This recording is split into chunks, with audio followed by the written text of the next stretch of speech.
হয়েছে ওখানে আছে বসে বসে বাদাম আর ছোলা আমাদের পুচু এসছে আর সেখানে সে উপরে বসে বসে খাচ্ছে। সে তো ভয় পাচ্ছে। পুচু এগুলো খেতে চায় না কেন কি জানি।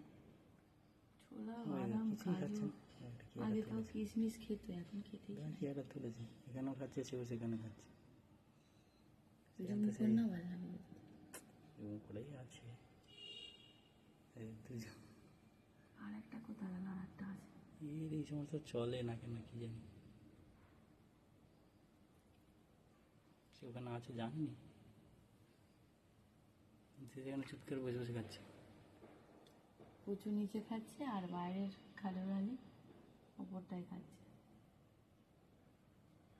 সে আবার আসছে। আচ্ছা হাই হাই হাই মারামারি লেগে গেছে।